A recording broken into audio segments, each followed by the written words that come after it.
stations. This United States Coast Guard, Miami, Florida. 901. The 7th U.S. Coast Guard District protects one of the busiest air-sea traffic lanes in the world. The amount of travel creates a year-round headache for Coast Guard patrols. 3 persons on board is overdue on a fishing trip. Vessels transiting area are... In a year, the district answers more than 10,000 rescue calls, an average of 25 a day. Most of the calls are routine. Engine trouble, boat aground on a reef, out of fuel. Some, however, are urgent, even desperate crises at sea. 36-foot cabin cruiser, 4 POB, disabled, sinking, 3 miles due east of Bug Light.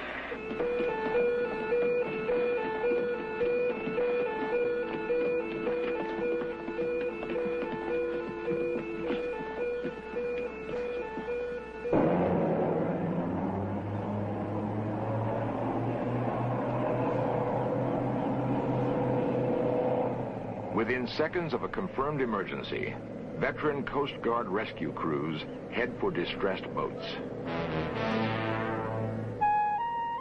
The greatest number of calls concern overdue boats. Some cases stem simply from the anxiety of shorebound relatives.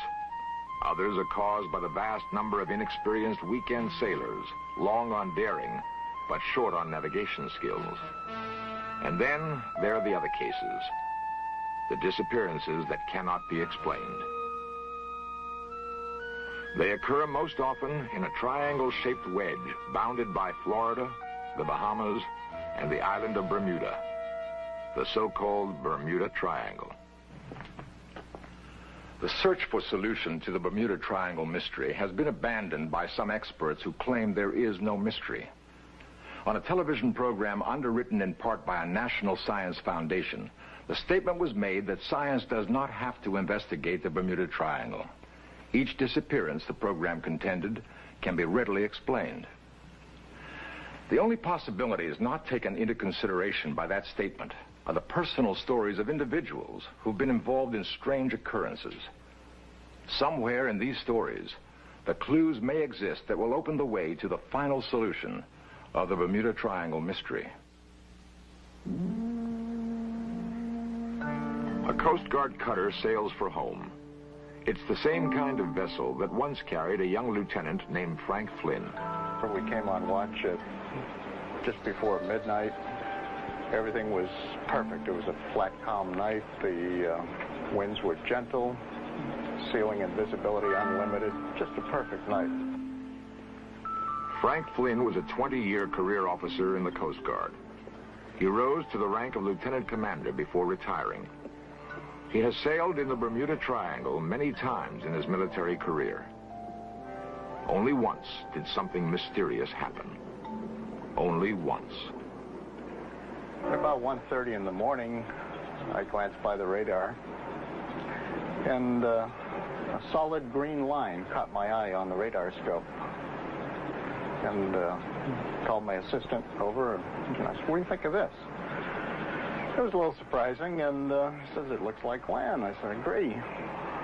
At that point, I went over, ran a recheck of the Loran fix because we were said to be 165 miles offshore.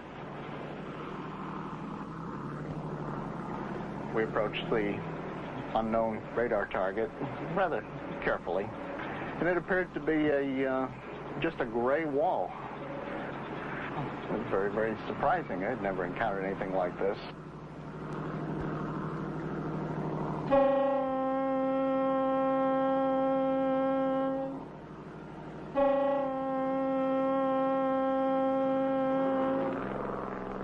Overhead, you could still see the stars, and the seas were still calm. There was no action. Everything was perfect, other than this gray mass just sitting there. Well, I put almost 11 years of my 20-year career at sea. I never encountered anything like it. Nothing. We shined the light up as far as we could, almost vertically, and just didn't seem to be any end to this thing.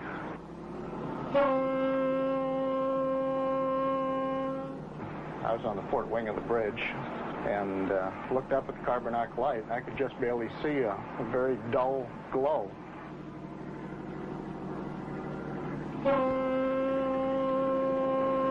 So we continued on and noticed irritation, a little bit of throat irritation, and a little difficulty in breathing.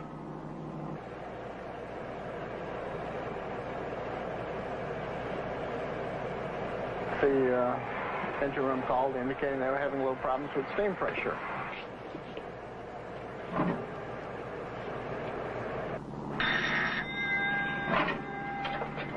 Bridge eye.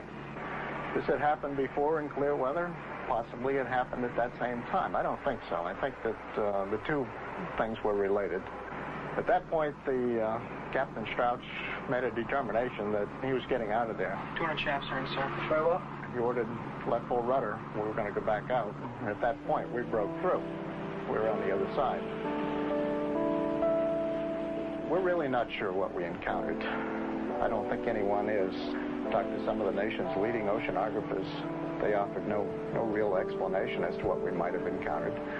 I don't think it had been encountered before or since. After a long and distinguished career, an experienced Coast Guard officer wonders about a mysterious night in the Bermuda Triangle.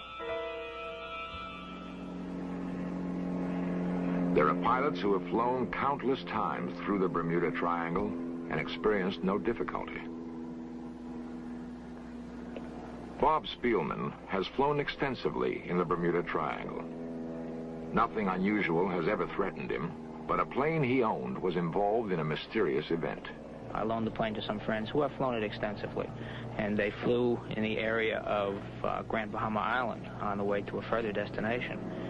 The day prior to the incident, by the way, I flew the plane myself into the same area we're talking about with no incident whatever.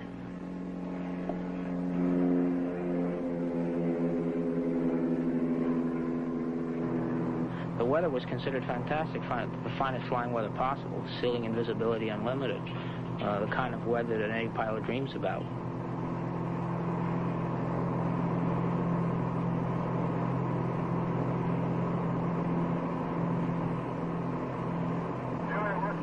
And I've been in many situations where communication has been mysteriously lost in this given area, and I just chalked it up to experience. But even after looking into it carefully and looking into all of the gadgetry on board the aircraft, there's no explanation as to why. Atmospheric conditions didn't explain it.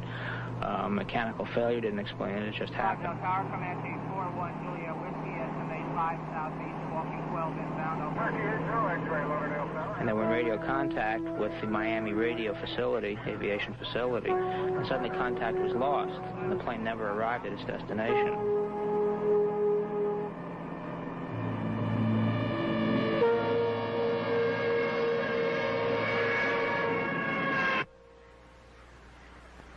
Somehow, the Triangle had claimed 5 victims on a clear day in good weather. And there was no way to explain the origin of the accident. The following day, I went with FAA investigators to the scene of the accident. And they went through the wreckage very carefully, took some parts from the aircraft back to the United States. And they found through their extensive investigation that one of the main wing structures that held the wing in place was subjected to such a terrific force that it wrenched the wing right off the airplane. And it's their statement that it's unbelievable that such a force could exist, specifically because the damage was done to only one part of the aircraft, where everything else was relatively intact. Communications lost, a plane strangely missing.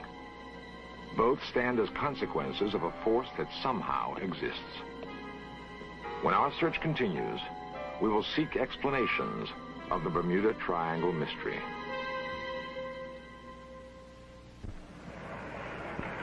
Ray Smithers classifies himself as an amateur researcher seeking a solution to the mystery of the Bermuda Triangle. Ray concedes that no single idea will provide the answer, but is forced to wonder if there is any truth to what he heard one night while broadcasting on WFTL, Fort Lauderdale. In 19 years of radio, I've been in and out of a lot of studios, but when I walk into this particular studio, I still get strange vibes. Ray was one of 3 people responsible for presenting a special late-night telephone interview program dealing with the Bermuda Triangle. During the broadcast, a call was received. A call which is hard to believe is anything but gibberish. And yet... Exploring the Bermuda Triangle. The Bermuda Triangle Part 2. Normally, all the phone lines were blinking. They were all solid. We had hundreds and hundreds of calls. About 45 minutes into the broadcast, Alan Moore went to answer a call and hit the first line. It was blinking as though a call was coming in, and there indeed was no one there. There was no sound as though someone was on the phone. It was just dead. WFTL, you're on the air. He proceeded to go down 5 additional lines, and they were all in the same condition. Hello, you're on the air. Finally, on the 6th line, our caller started making a statement. Hello. There's one of you on the program who will understand what I'm going to say. And every living thing on this planet has an aura. The area that you are discussing now is the aura of this planet. It is the communicative channel through which the Million Council governs this planet. Anyone going into the area when the communicative channel is open do not disappear, but they are in the timeless void. They are all perfectly alive and well. It is the only area through which the council can communicate with this planet. Well, we lost someone here. Let's see. Let's see who we have. There is no way to certify the authenticity of the call. All we know is the strange result the call produced. It's Monday morning. The morning DJ on the air offhandedly said, "Have you heard our broadcast in the Bermuda Triangle? We had quite a good show last night." Something just in general reference to the show. Immediately after saying that, our switchboard lit up. People said, "Gee, I had a physical or mental reaction when that guy called last night on your show. That strange voice." An unprecedented number of callers reported an emotionally unsettling experience. Whether the caller is real or not, he provides a solution unsatisfying to any reasonable investigator. Personally, I have to say that as an amateur researcher in the subject, and someone who certainly has had the public pulse felt, my final conclusion is something strange is happening. I don't think everyone is a mysterious case known. By the same token, there are cases that are totally, absolutely baffling and unexplainable. From 18th century British Navy records come the first indications of mysterious disappearances. In the early 20th century, there were cargo ships like the Marine Sulphur Queen, which disappeared with all hands. The ore-carrying freighter Proteus was lost without a trace in 1941. The United States Navy sub Scorpion lost in 1968. Months of investigation produced no clue to the reason for the sub sinking. In 1965, a C-119 was lost on routine patrol.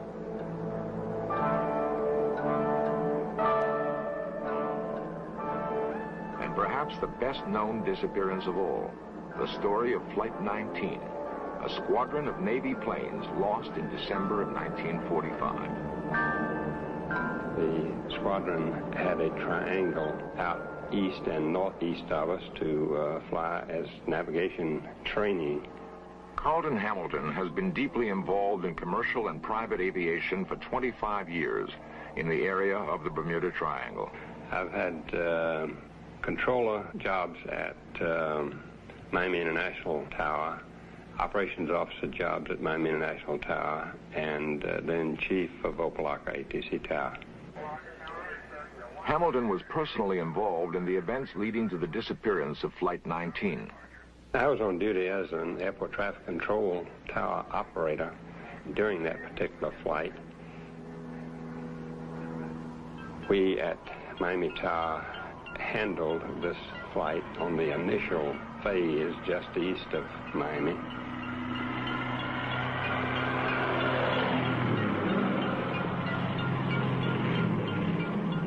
The flight departed on an instrument flight plan.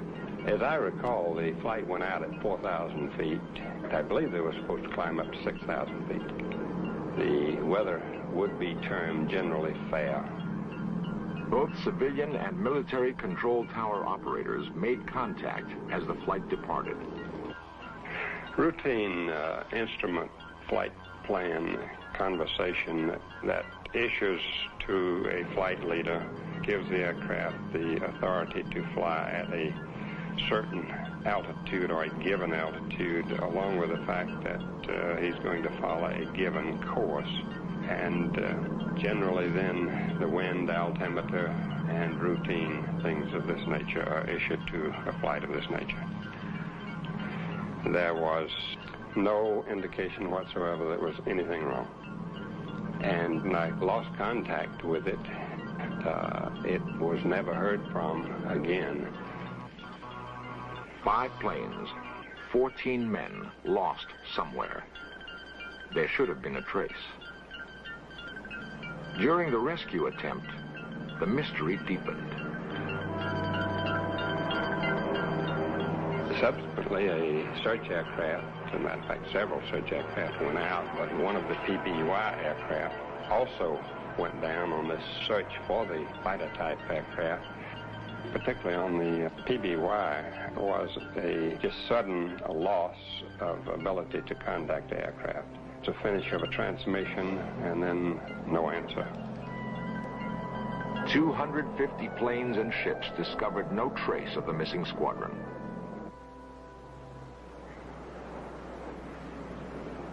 For Carlton Hamilton, that fact deepens the enigma of the Bermuda Triangle. They did not ever find any trace of any one of the fighters, nor did they find any trace of the PBY search aircraft.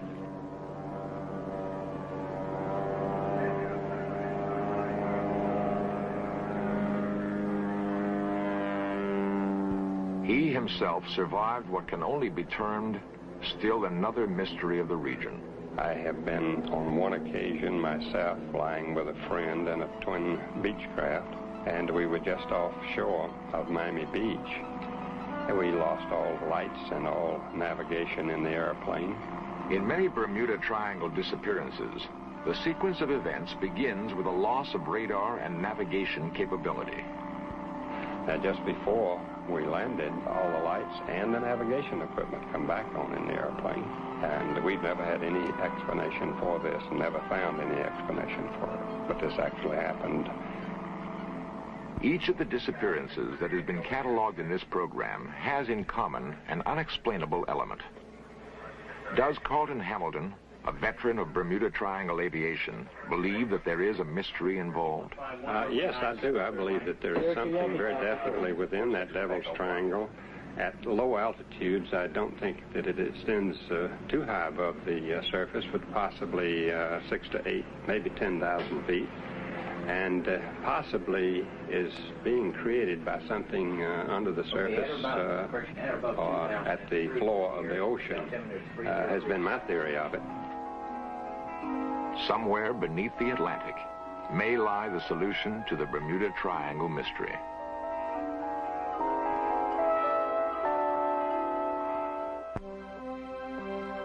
A veteran Naval Coast Guard officer encounters a strange phenomenon in the Bermuda Triangle. A pilot with many hours of flying time finds his plane torn apart by an unknown force. A broadcaster receives a message so strange it can be called otherworldly. A control tower operator earnestly believes that the mystery of the triangle is linked to the strange force. In light of the testimony of 4 individuals, it seems far-fetched to presume that the Bermuda Triangle mystery has been solved. To say, in essence, that science need not investigate is to destroy the rationale for any scientific quest. The unknown force, it appears, is there, in the Bermuda Triangle, begging for investigation.